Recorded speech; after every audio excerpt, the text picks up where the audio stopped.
네, 지금 보시는 이 나무 상자. 언뜻 보기엔 특별할 것이 없어 보이지만 사실은 목함지뢰입니다. 뚜껑을 한번 열어볼까요? 목함지뢰를 그래픽으로 간략하게 표현을 한번 해봤습니다. 이렇게 폭약이 200g 정도 들어있는데 이 불과 200g이 무시무시한 폭발력을 뿜어냅니다. 뇌관으로 나와 있는 이 줄을 건드리거나 뚜껑을 열면 바로 터집니다. 이런 목함지뢰를 북한이 비무장지대 DMZ에 대량 매설하는 바람에 그동안 사고가 이어졌습니다. 지난 2010년 7월에 민통선안 임진강 유역에서 낚시를 하던 두 사람이 목함지뢰인 줄 모르고 주워서 오다가 지뢰가 폭발하면서 한 명이 숨지고 한 명이 중상을 입었습니다. 불행은 또 있었습니다. 지난 2015년 8월 비무장지대에서 또 한 번 목함지뢰가 터집니다. 이 폭발로 수색 작전 중이던 하재헌 중사, 그만 두 다리를 잃고 맙니다. 하 중사는 의족을 단 생활을 할 수밖에 없게 됐고 지난 1월에 전역했습니다. 그런데 이런 하 예비역 중사에게 또 한 번 시련이 찾아왔습니다.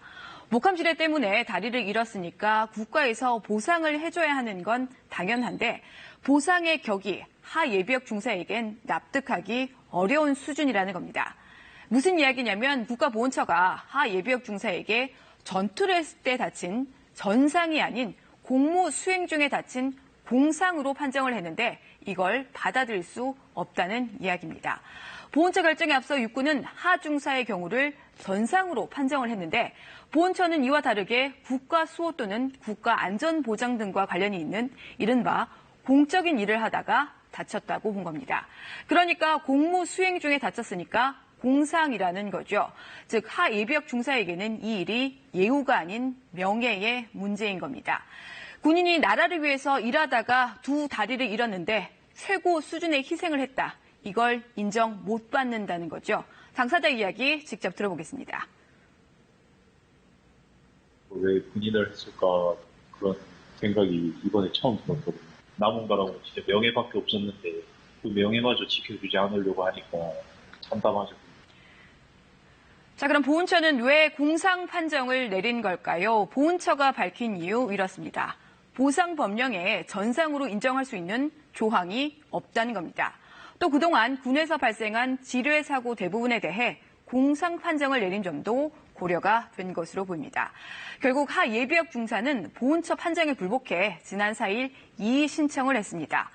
보훈처의 판단이 알려지자 비난이 빗발쳤습니다. 우선 정치권이 나섰습니다.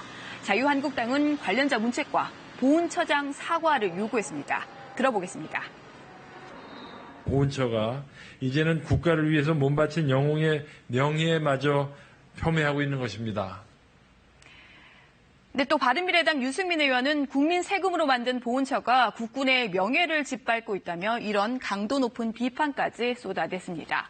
같은 당 하태경 의원도 대통령이 북한 눈치를 보니 보훈처까지 눈치를 본다고 주장했습니다. 논란이 커지자 보훈처는 하 예비역 중사의 이의 신청을 받아들이기로 했습니다. 심의를 다시 하고 관련 법령 개정도 검토하겠다고 밝혔습니다.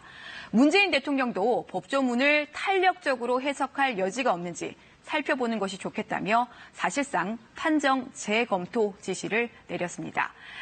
일단 보훈처의 판단이 바뀔 여지는 있어 보입니다. 그렇다고 하더라도 왜 군인을 했을까라는 하 예비역 중사의 말을 보면 목함지뢰에 다리를 잃어도 전상 판정을 받지 못한 그 참담한 마음을 바꾸기는 어려워 보입니다. 친절한 뉴스였습니다.